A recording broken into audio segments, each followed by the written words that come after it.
Hello and welcome everyone to today's presentation on Medicare and oral health care. My name is Matt Shepard.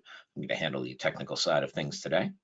And our speakers today include rock stars from the oral health world, Center for Medicare Advocacy, Senior Policy Attorney Kata Cortez and Senior Attorney Weiwei Kwok.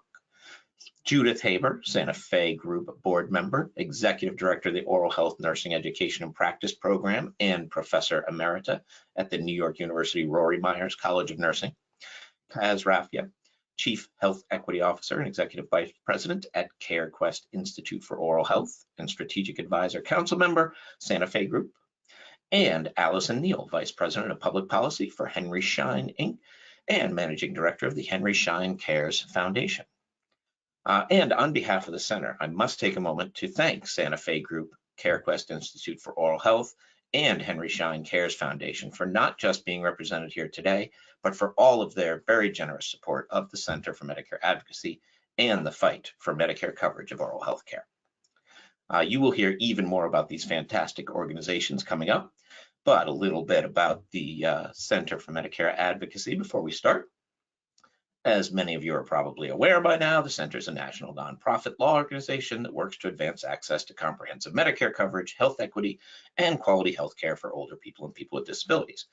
The Center focuses on the needs of people with longer-term and chronic conditions, and our work includes legal assistance, advocacy, education, analysis, policy initiatives, and litigation of important to Medicare beneficiaries nationwide, all of which is based on the experiences of the real people who contact the Center every day. Now, before I pass things off to Kata to get us started, let me talk a little bit about the GoToWebinar system, although again, many of you are probably very familiar with this.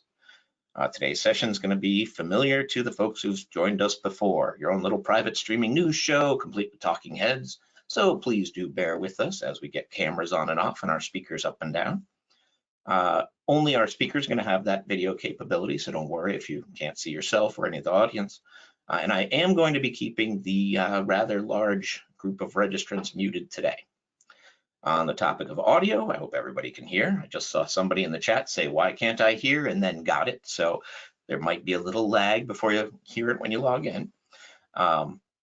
If you can hear, great. Computer's got good working speakers or headset. If you can't hear, you can always dial in by phone. I know that seems very old school, but there's still a dial-in number that was included on your confirmation email and is also available in the audio tab of the control panel that you should see on your screen. Again, as everyone's aware, audio and video quality are always going to be at the whim of hardware and the internet. So video is going to be what it'll be. If that audio is an issue, try the dial-in. They are generally pretty stable. Back to that control panel I mentioned. Couple key features for today. The buttons on the tab at the left of the panel. Little orange arrow lets you hide the panel so it's not in your way. Little square will let you watch the presentation in full screen view. And as far as the little hand that I usually mention, we actually solicited feedback on our registration form for today, and we got such great comments and questions that we're going to try to address those both during the presentation and in discussion. So it's unlikely that we're going to have time for live questions today, but we want to thank you all for that fantastic pre-webinar feedback. Thank you all again for attending, and I'll now hand things over to Kata Cortez to get us started in earnest. Kata. Thank you, Matt. Hello. Good afternoon. Thank you for joining us for our webinar on oral health and the Medicare population. I'd like to reiterate Matt's thanks to everyone who responded to the request for questions in advance for the presentation. We had tremendous response, and we'll answer those questions after the presentations, but as Matt said, presenters will also address some of those through their presentations as well. We have a very full agenda today, so I'll just take a moment to introduce our wonderful panel and then turn things over to Weiwei to get us started. Joining my colleague, Senior Attorney Weiwei Kwok, who will provide an oral health advocacy overview, will be Dr. Judith Haber, who is Executive Director of the Oral Health Nursing Education and Practice Program and Professor Emerita at NYU Rory Myers College of Nursing. Dr. Haber has consulted, presented, and published widely on interprofessional education and practice, as well as oral systemic health issues. She's a fellow in the American Academy of Nursing, the New York Academy of Medicine, and a board member and secretary of the Santa Fe Group. She will discuss CMS medically necessary dental coverage and the nominations process. Allison Neal is Vice President, Public Policy, Henry Schein, Inc., and Managing Director, Henry Schein Cares Foundation. As Henry Schein's Vice President of Public Policy, she leads the company's public policy and global health engagement by partnering with government, industry groups, non-governmental, and intergovernmental organizations. And she also leads the Henry Schein Cares Foundation, which advocates and supports efforts to advance health equity and empower healthcare professionals to promote a healthier tomorrow. She serves as a chairwoman of the Gold Foundation Corporate Council and leads the company's engagement with the UN Global Humanitarian Action Executive Alliance. She also co-founded and serves as co-chair of the Alpha Omega Henry Schein Cares Holocaust Survivor Oral Health Program, a program that has since 2015 provided free dental care to more than 2,000 survivors in need across North America. She will discuss private-public partnerships to advance integration of oral health and overall health. And last, we have Dr. Kaz Rafia. He serves as the Chief Dental Officer and EVP of Health Equity at CareQuest Institute for Oral Health. In his role, he leads the organization's philanthropy strategy and is responsible for the largest private oral health grant-making portfolio in the U.S. He also leads the organization's health transformation activities and the programmatic initiatives advancing value-based care, medical dental integration, and health information technology interoperability. Previously, he served as the state dental director for Oregon, where he successfully led the effort to expand Medicaid adult dental benefits for individuals with intellectual and developmental disabilities, and collaborated with partner state agencies on dental therapy scope of practice, expansion of Oregon Health Plan dental benefits for veterans, as well as the inclusion of oral health education in school curriculum. He will discuss philanthropy's role in advancing oral health equity. And with that, I will turn it over to Weiwei.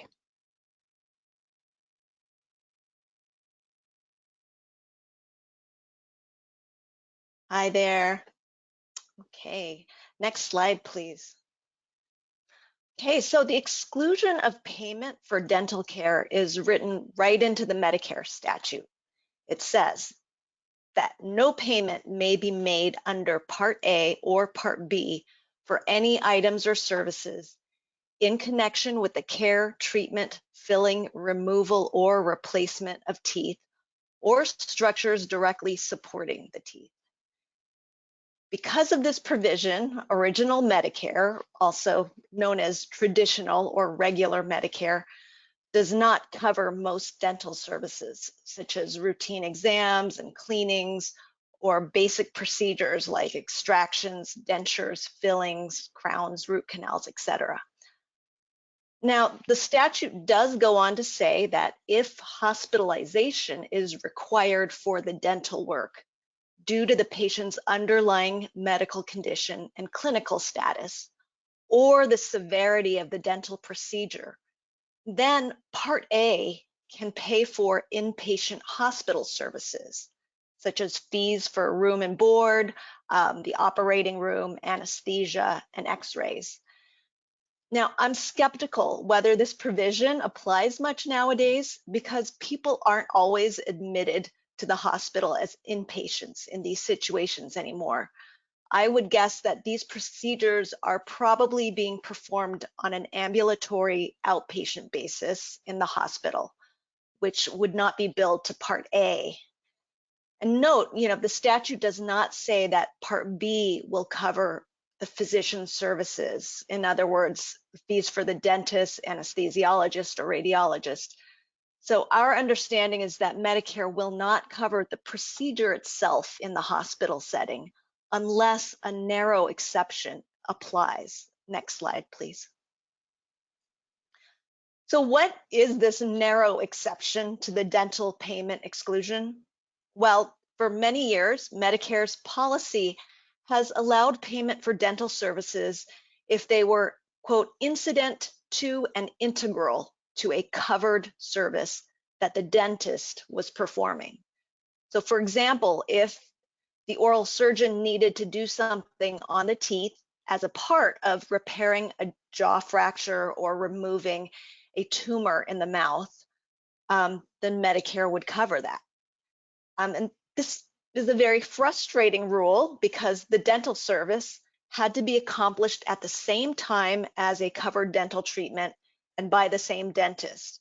And that seemed unfair and really raised the question, well, what about people who require dental services that are incident to and integral to other covered medical procedures or treatments. After years of advocacy by the center and its partners, Medicare recently issued a clarification that now recognizes payment for dental care in some additional clinical situations. Now, although the coverage is still narrow, this is still very significant, and Dr. Haber will be providing more detail about this in a few minutes. Next slide, please. I want to provide a quick overview on what we know about the Medicare population and dental coverage. Analysis by the Kaiser Family Foundation found that nearly half of Medicare beneficiaries had no dental coverage in 2019. Now, that statistic is probably lower now since many more people have enrolled into private Medicare Advantage plans. And presently, at least 94% of enrollees are in plans that offer supplemental dental coverage. Now, the dental and vision benefits that these Medicare Advantage plans offer have been a major inducement. I think about 3/4 of enrollees say that dental and vision benefits are one of the main reasons that they signed up for Medicare Advantage. Now, some plans require a separate premium for dental benefits, and typically the higher the premium, the better the coverage. There is wide variation in what dental services are covered in these plans. Probably all of them are going to cover routine preventive services like cleanings, exams, a set of bite wings. And most plans now also cover other basic and restorative services, but it's really important when shopping for a plan to review and compare and verify the specific items and procedures that are covered and what the service limitations are, because some services or items may only be covered once a year or every 2 years. And some Medicare Advantage plans cover dentures, but many don't. Now, if someone is already in a plan, we think that they should review the evidence of coverage every year, because the coverage can change from one year to the next. And we've recently heard about people getting, all their extractions done for dentures in one year and then finding out the next year that dentures were not covered. So cost sharing can also vary widely among plans.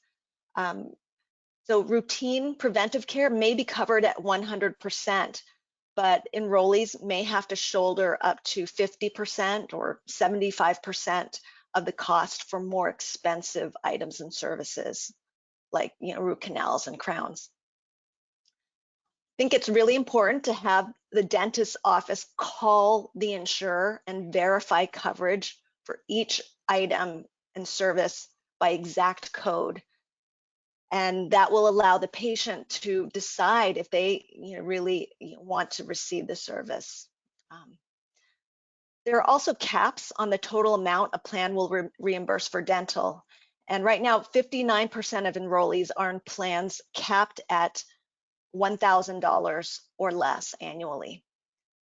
Most plans limit coverage to in-network dentists, or else they charge higher cost sharing if the enrollee sees an out-of-network provider. Now, network inadequacy is a problem that we are increasingly hearing about. And just yesterday, I heard from a beneficiary who contacted every single dentist on the list that the plan provided, and every single dentist had either left the network or was not taking new patients.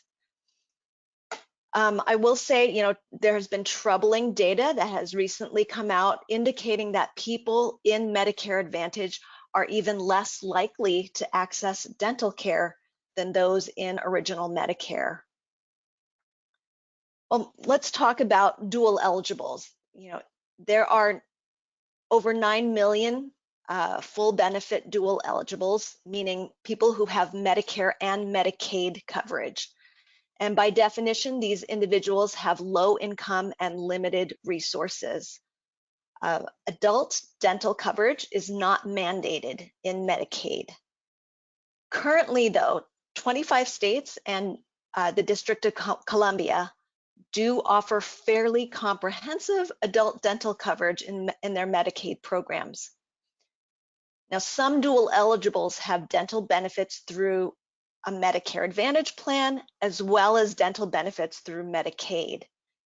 And you would think that would be great, more coverage. But actually, this has caused tremendous complications in people trying to coordinate care and benefits through these two payers.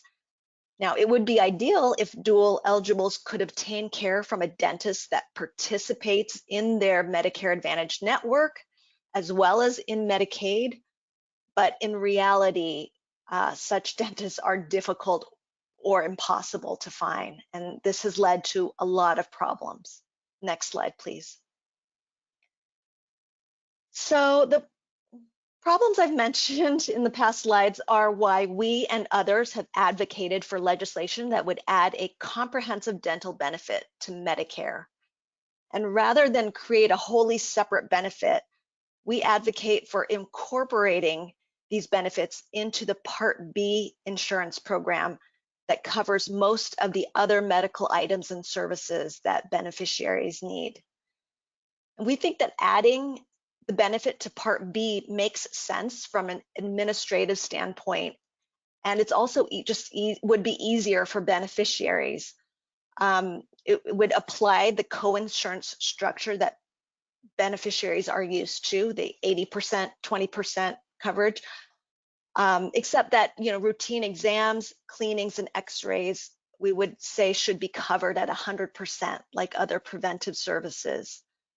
Having it in Part B would mean that it would be treated the same as other benefits for the purposes of Medigap plans.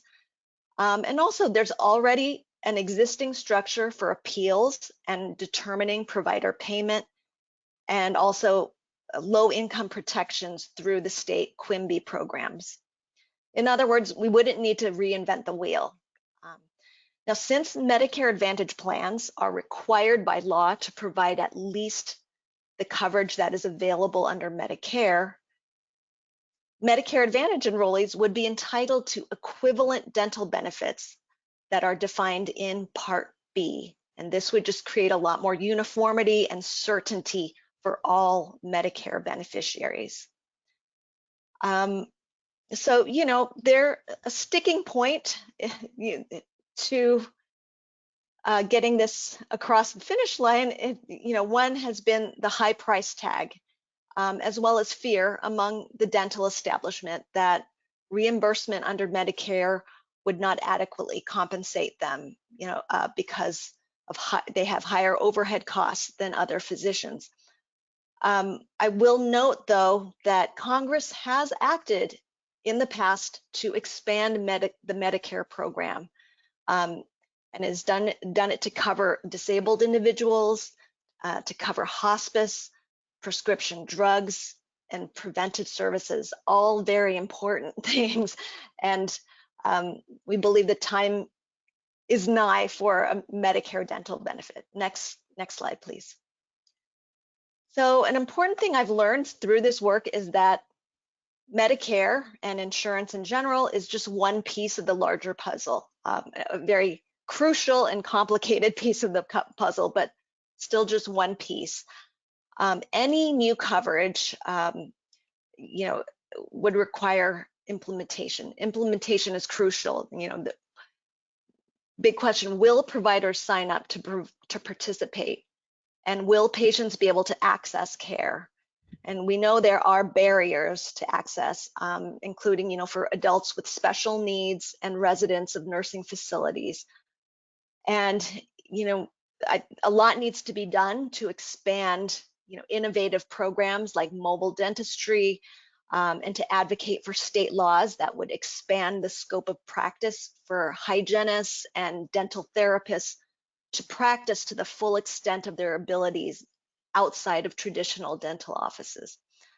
And so I'm eager to hear from Kaz and Allison about, working in partnership and what we could be doing to approach these problems and solutions through the lens of health equity and social justice. There will definitely be an interconnected set of solutions needed to truly improve the oral health of the Medicare population. So with that, I want to turn it over to Judy Haber to talk about the medically necessary dental clarification. Thanks, Wei Wei, and thanks everybody for attending the webinar today. We're delighted that so many people, almost 400, are with us this afternoon. And I am going to talk about the Medicare journey. Next slide, please. So the oral health Medicare journey, next slide, please, is a story about the power of collective impact. We're like birds who instinctively fly in formation. We, starting with a few oral health champions, have moved the Medicare oral health needle through the collective impact of what has grown to be many, the voices of many. Next slide, please. The journey really began in 1965 when the Social Security amendments were modified, and the passage of these modifications included the new inclusion of Medicare and Medicaid coverage for older adults. This was signed into law in 1965 under the presidency of Lyndon Johnson, much furor by both the medical and dental communities. And in fact, the dental community opted out of becoming part of Medicare Part B. So fast forward to 2016. That's a long time, many decades. But in 2016, the Santa Fe Group, an oral health think tank, for those of you who don't know about the Santa Fe Group in 2016 hosted the first of 2 salons focusing on the oral health disparities of older adults. This salon began it in 2016. The second salon in 2019 really was responsible for launching a national interprofessional consortium that has grown to 244 organizations, with room for many more if you want to join. And the consortium was focused on pursuing incremental, medically necessary dental care.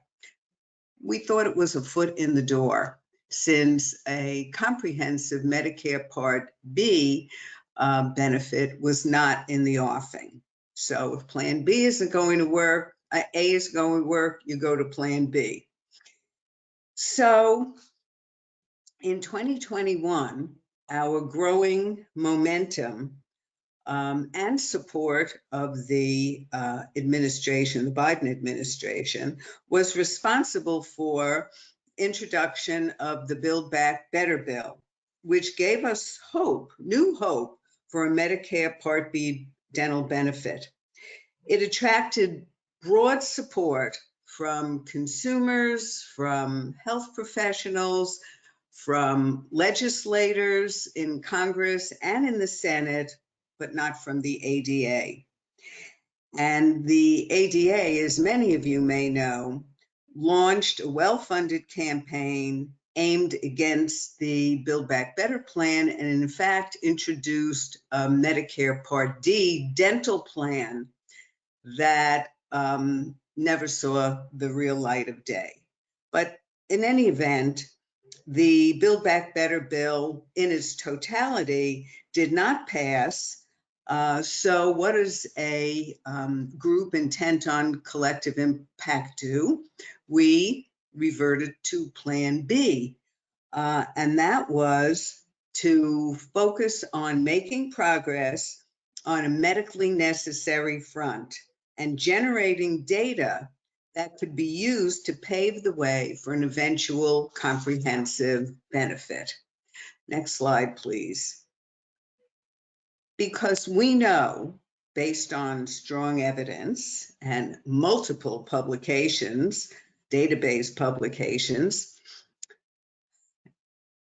Medicare coverage of medically necessary oral health care is a proven way to achieve priorities related to more effective, more equitable, and affordable whole person care, health care. And really recognizing that it takes a whole team, an interprofessional team, a dental team, a medical team, and the beneficiaries, the medical beneficiaries, the older adults. So all of us working together have combined to make this progress take place.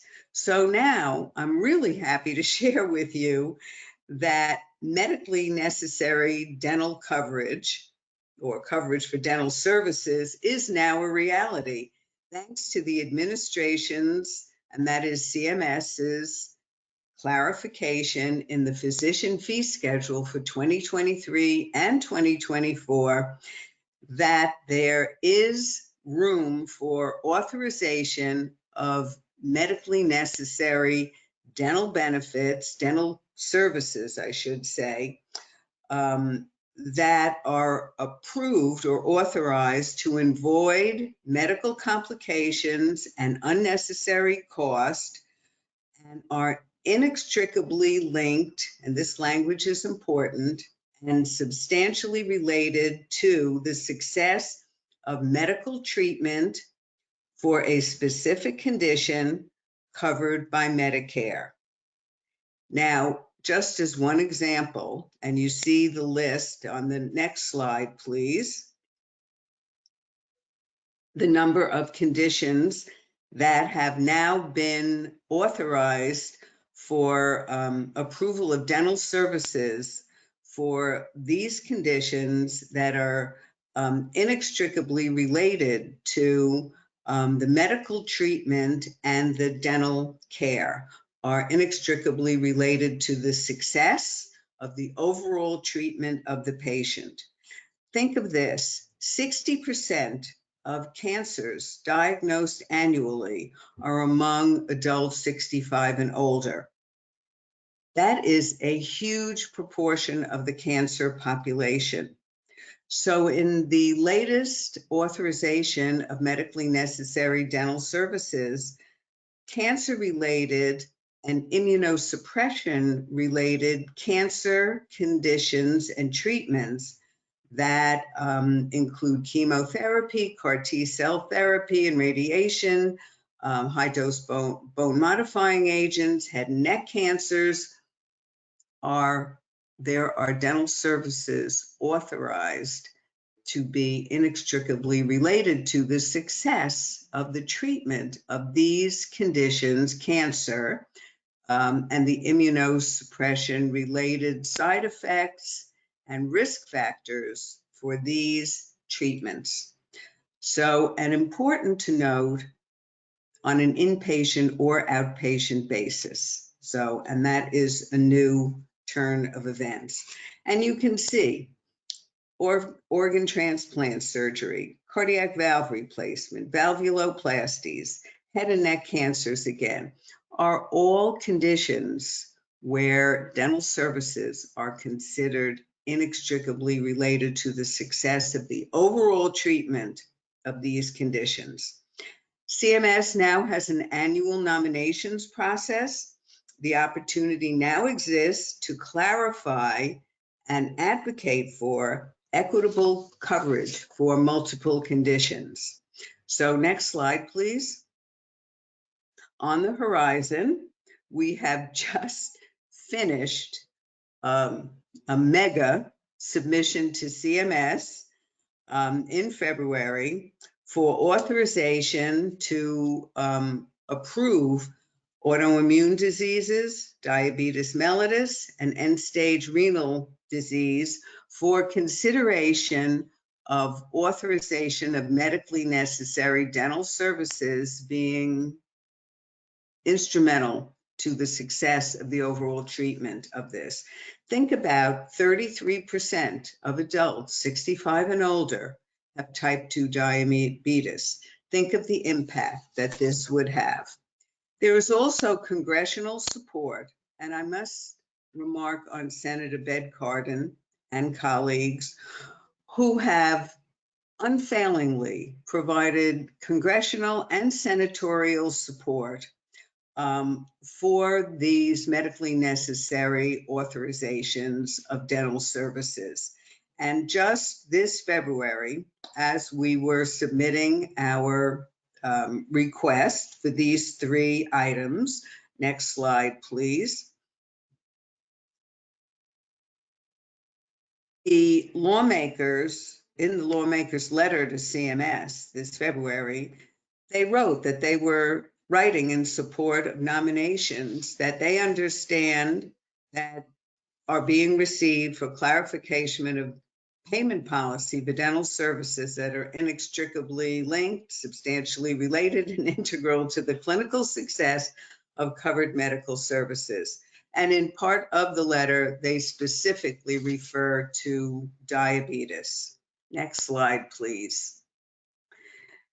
So this all sounds rosy and like we are making enormous progress, and we are. The consortium has really played a leadership advocacy role in making this happen. And it's been my privilege, along with multiple colleagues, including those on this webinar, to play a role in bringing this towards a finish line in some year, soon we hope.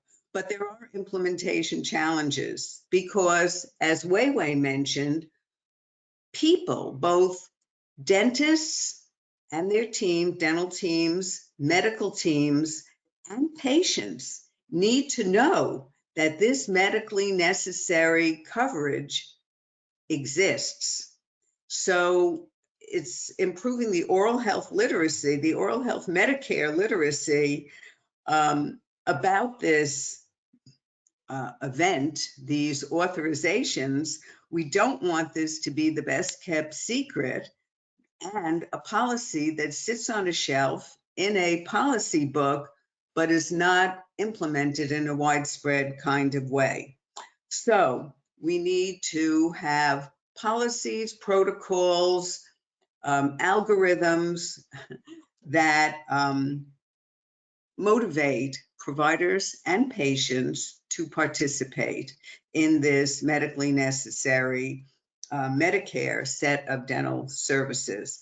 And this will include implementing documentation protocols, reimbursement protocols, modifying electronic health records to make them more interoperable, and coming up with a plan to evaluate the outcomes that demonstrate the positive impact of this strategy.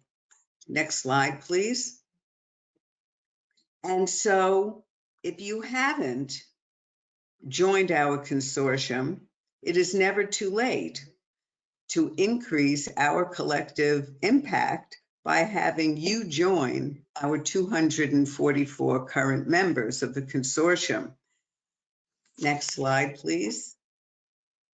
If you look at the names here, they are very interprofessional.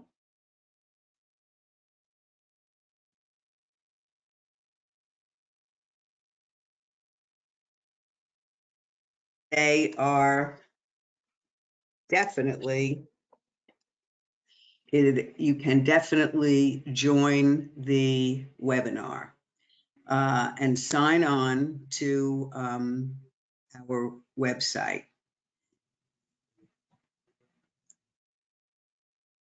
Thank you very much. And to know more about our work, please contact this consortium and check our website. And now I pass the baton to Allie Neal.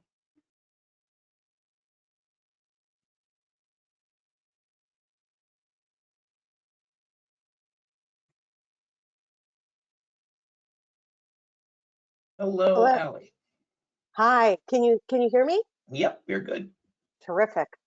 Well, I am truly delighted to be with you all today for this discussion, together with our incredible partners, Weiwei and Kata, and others from the Center for Medicare Advocacy, Judy and the Santa Fe Group, Kaz, and our partners from CareQuest, to discuss the role of oral health care as an essential ingredient to realizing the full promise of primary care in prevention and wellness, and in closing existing health equity gaps. Next slide, please.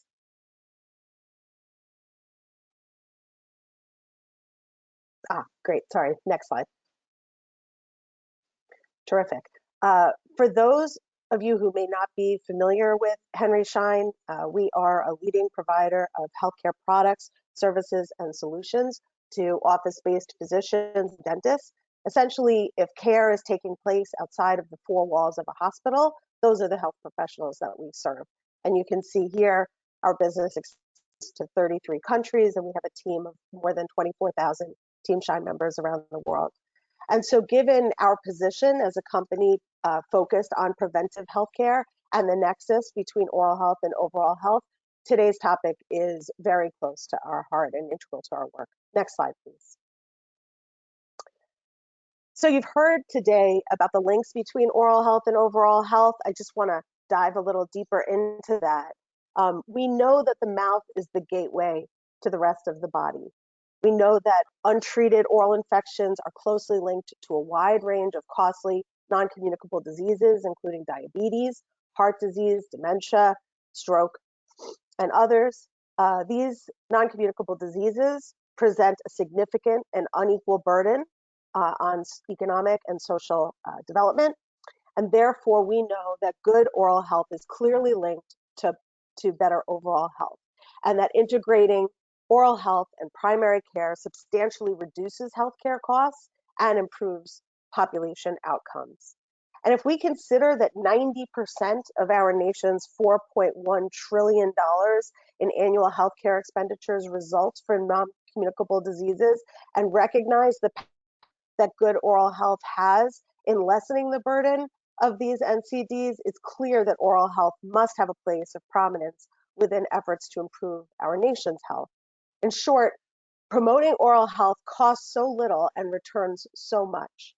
And yet, as Judy and Weiwei spoke to, access to oral health care remains constrained by a number of different factors, including the inability of individuals to cover the costs of their needed care and the historic siloing of oral health from medicine, which Judy addressed in her talk, which really has made it impossible to stem the tide of oral disease and keep people healthy in this nation.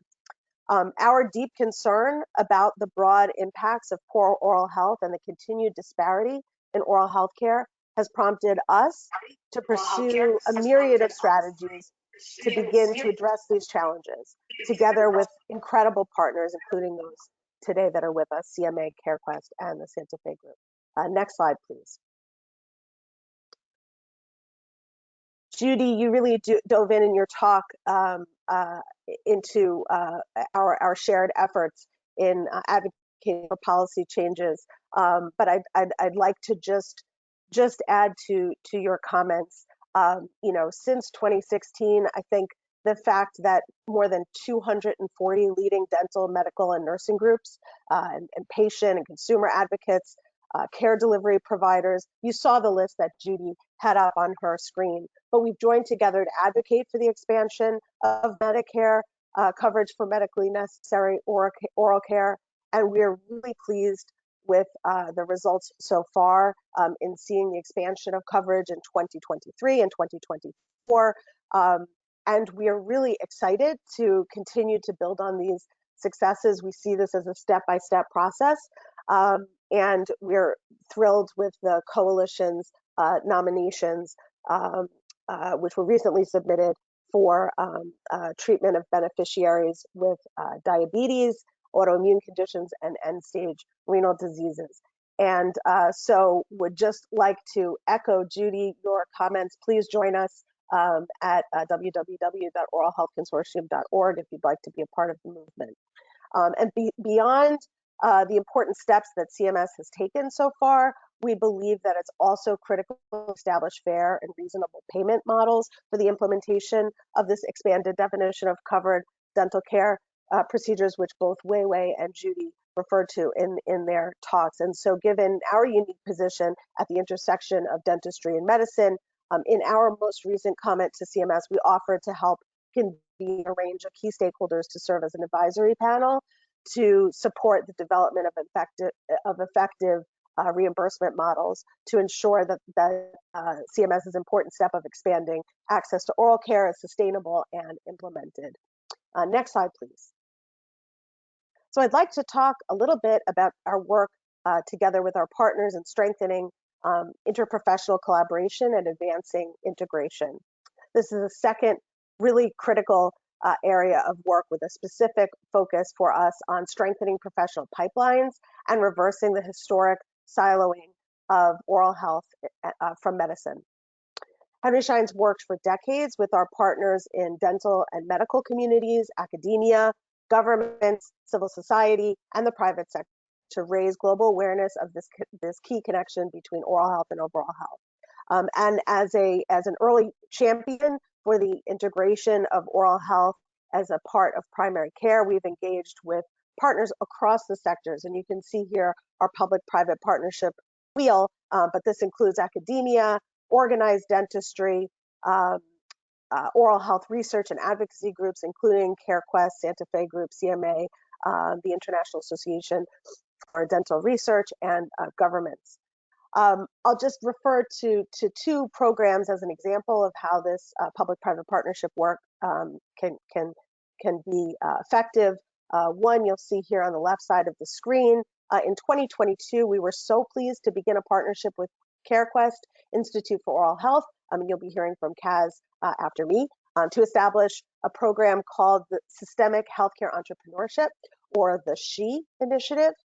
And through an ongoing series of networking events, SHE is bringing together some of the most forward-thinking healthcare professionals from both dentistry and medicine to encourage business innovation and sustained communication around interdisciplinary clinical collaboration. And you see here on the right side of the screen, we have a picture from our Healthcare Pathways program. Beyond advancing collaboration among today's healthcare professionals, we also believe it's critical to be focused on supporting the development of a more diverse workforce of tomorrow. More than 25 years ago, we began this work with the ADA Foundation to create the Diversity in Leadership Institute, which was designed to promote and support diversity in the dental profession in order to deliver better care and close healthcare gaps.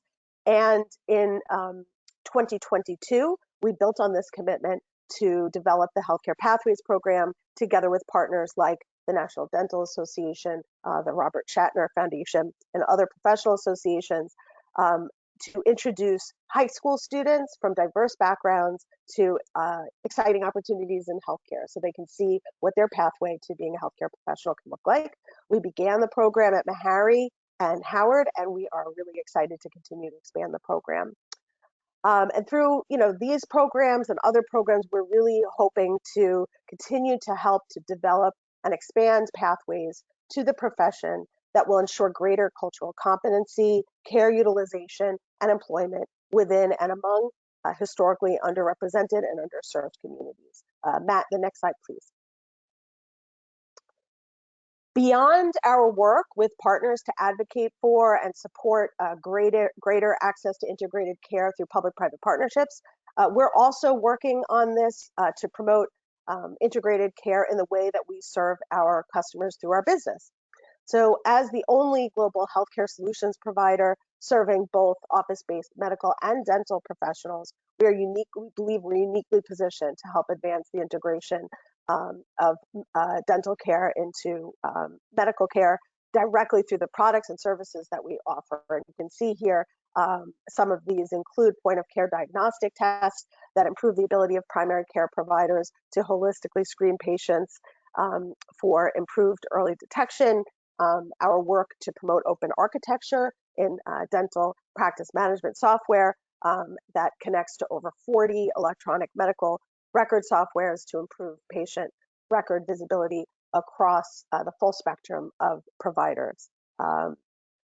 And, through all of these sort of pillars of work, partnership, advocacy, the work that we do through our business, all of this work really is funneled towards increasing overall access to oral care and catalyzing efforts to address the glaring gaps in access that we see experienced by vulnerable and underserved populations. And so I'm just going to share a bit about that with three populations: one, individuals with disabilities; two, older populations; and three, underserved children and their caregivers.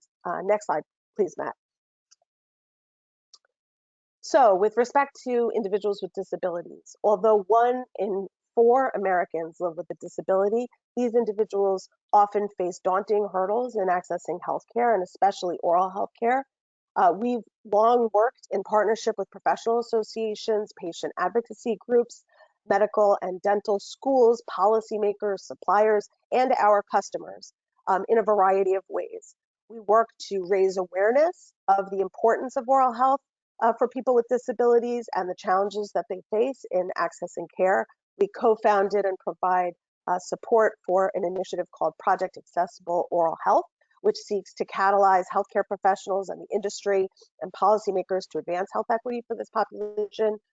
We're also pleased to partner with Special Olympics International since 2017 to advance diversity and inclusion training in support of the Healthy Athletes free screening and education programs that takes place at hundreds of events around the world for Special Olympics.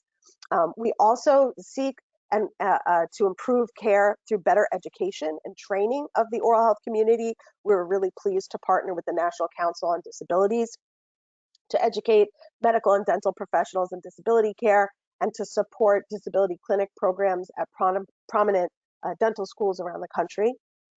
And the results that we've achieved through these and other partnerships with really incredible partners have been profound. We've seen the lives of tens of thousands of patients impacted through direct treatment and the care delivered by the providers that are trained. Next slide, please, Matt. I'll share just a bit about another program that we have, the Alpha Omega Henry Schein Cares Holocaust Survivor Oral Health Program. Over the past decade, we've been really pleased to partner with clinicians and laboratories and social service agencies to deliver free oral care to Holocaust survivors who are unable to afford or access the care that they need. And since the inception of the program, we've been so pleased to provide care to more than 2,000 Holocaust survivors across North America with pro bono dental care valued at more than $4 million. And we've seen just an incredible impact on the lives of survivors as well as the clinicians who provide the care. And last, just want to share a bit, Matt, if you can please advance the slide, about the Give Kids a Smile program. We serve as the exclusive professional product sponsor of the American Dental Association's Give Kids a Smile program for the past 2 decades. And we have been very pleased to be part of this incredible program, which has helped more than 7 million kids across the US access free oral health services at approximately 1,500 events a year. Next slide, please. So we'll just end by saying, we do all of this using the public-private partnership model I shared earlier. These efforts to advance the integration of oral health and overall healthcare really underscore that every sector, every organization has a critical role to play, and that collaboration and partnership are the only way that we're going to drive forward this important effort. We each bring unique capabilities, expertise, and competencies to the table, as do the 372 people joining our webinar today, and will only improve access to care and ultimately a healthier world if we continue to find collaborative opportunities to partner. So thank you very much, and looking forward to the discussion. Thanks, Matt.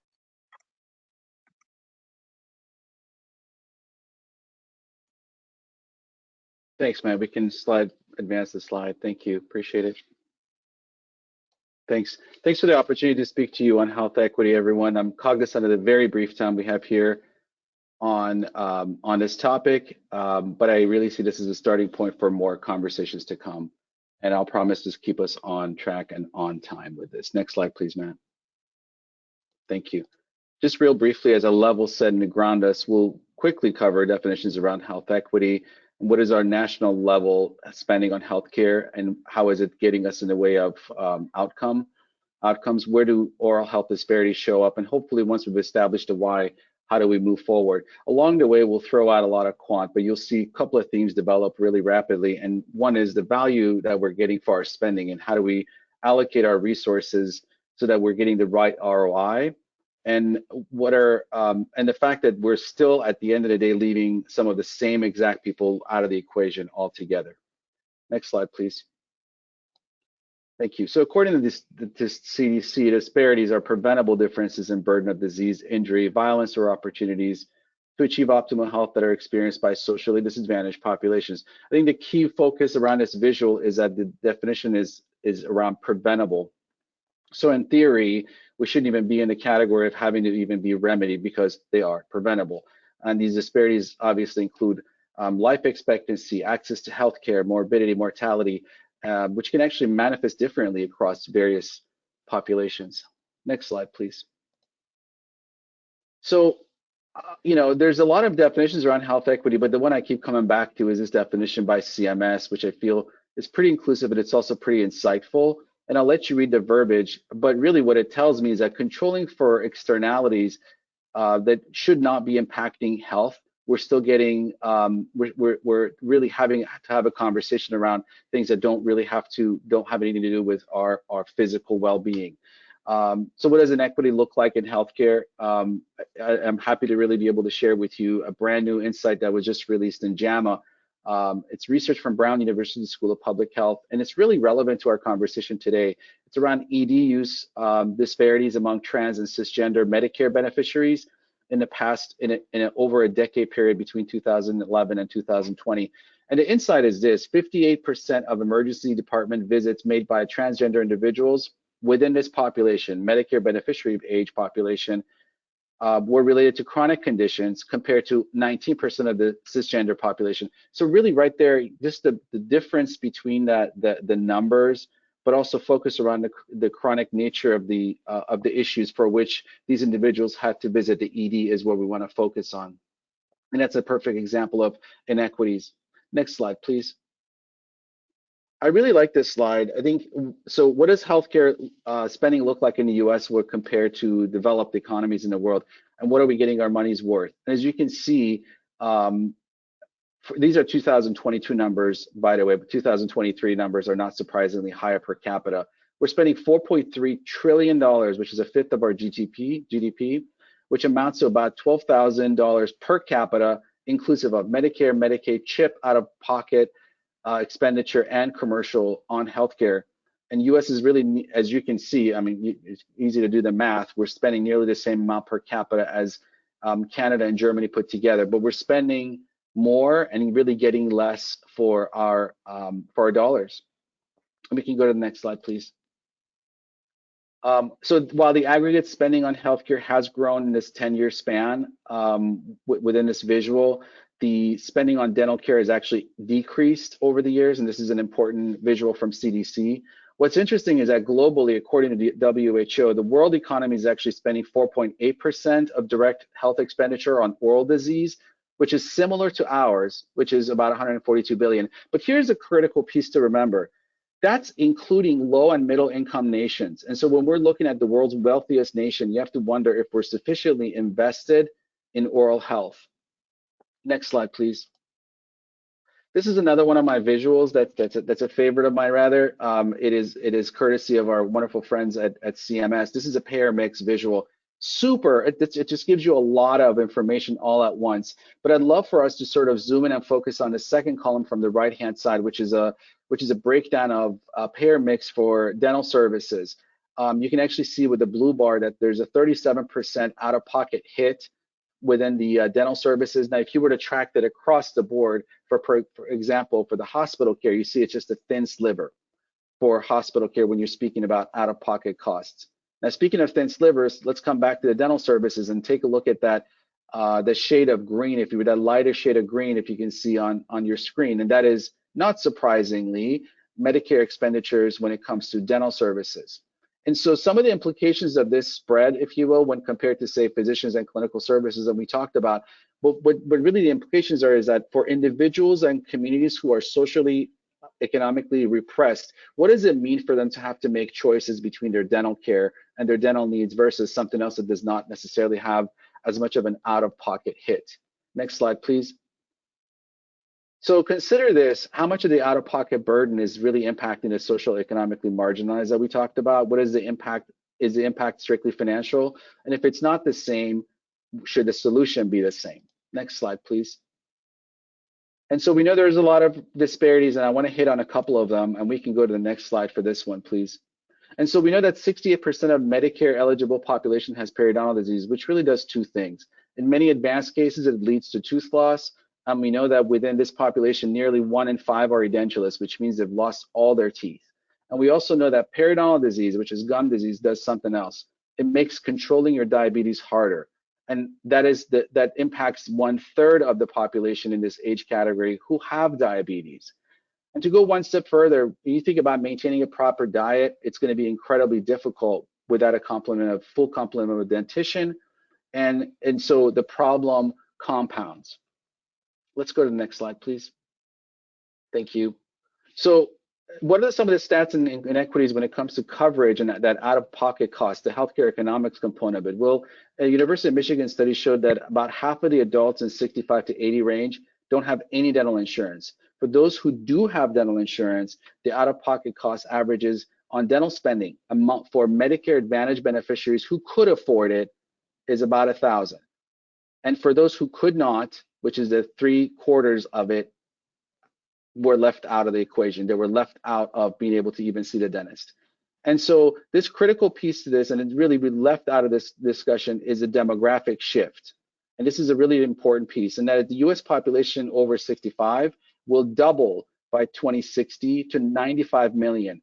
And 1 out of every 4 of whom will live past 90. And so when we're talking about why we're doing this, why we're having these conversations, this is really the impetus and the drive for it. And what are we doing in this space? Next slide, please. How does CareQuest Institute engaging? And I'm cognizant again of the time, so I'll click through these really, really fast, but I am always available for future conversations. Next slide, please. So I once heard a good friend of mine, a fellow Buckeye, president and CEO of WellPoint in Maryland, Dr. Daryl Gray, say that commitment without cash is counterfeit. It's always stuck with me. And we see it as a privilege to be the largest oral health grant-making institution in the US. We fuel the fire, if you will. And what we've invested in as it pertains to this conversation is healthcare workforce pathways, community health workers, medical dental integration, among many other initiatives. Next slide, please. We believe that health equity advances not just by access to data, but through the insights and visibilities that the data provides and offers us. To that end, we're leading initiatives around disaggregated demographic survey around race, ethnicity, and language, age, disability, veteran status, and so forth. Oral Health Index is another way we leverage data around the states where we should be investing and what's other states we should be supporting when it comes to grant making. Each year we have a survey of oral health equity, which is released to publicly. And of course, we have a vast amount of research that supports the work that we're doing and the work that others are doing. I invite everyone to check out our Medicaid Adult Dental Benefit Checker on our website. Next slide, please. We do a whole host of educational material that's on demand, but it's also available in our library and our website. Next slide, please.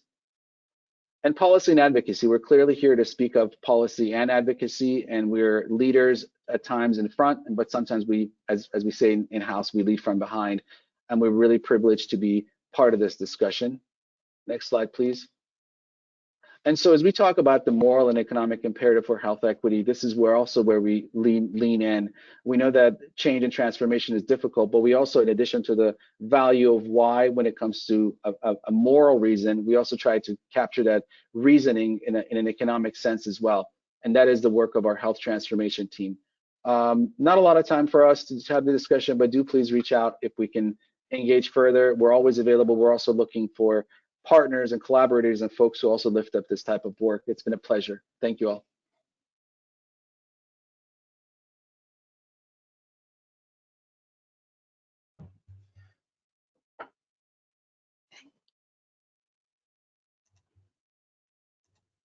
All right, Kata, I know that we are right up against our time. I don't know if you want to hit a couple of high points from the pre-questions or have something for our panelists to sort of sum things up. Yeah, just one question that came up was, will Medicare cover dental services only in the context of the medical services that were listed? What if a beneficiary has a need for dental care that's a different medical condition, and relatedly, how is integral to the clinical success documented to support the coverage? I'd be happy to address that, Judy. Okay. That's fine. Okay. Okay. So yes, CMS Medicare stated in the final rule that the examples, the listed clinical conditions you saw on Judy's slide, that those are examples of conditions that they recognize. But the final rule also said that Medicare contractors have the flexibility. They still have the flexibility to determine on a case-by-case basis whether the dental service that somebody needs is inextricably linked, substantially related, and integral to a covered medical service. So how is that demonstrated to the contractor? That's a very good question, and I think kinks are still being ironed out around that. But CMS has stated it's very important to show coordination between the patient's medical doctor and their dental provider. And that could be, an example could be a referral or, documentation that your doctor, maybe your oncologist, transplantologist, et cetera, has communicated, given a referral or exchange of information with the dentist. Without that proof of coordination between medical and dental, there will not be coverage. So that's one thing we can say about that. And I also just wanted to add that I know people are concerned, like, how do I even find a dentist who will provide this care that's supposedly covered now? Now, Medicare has said that you can go to a dentist who is not enrolled in Medicare, to bill Medicare.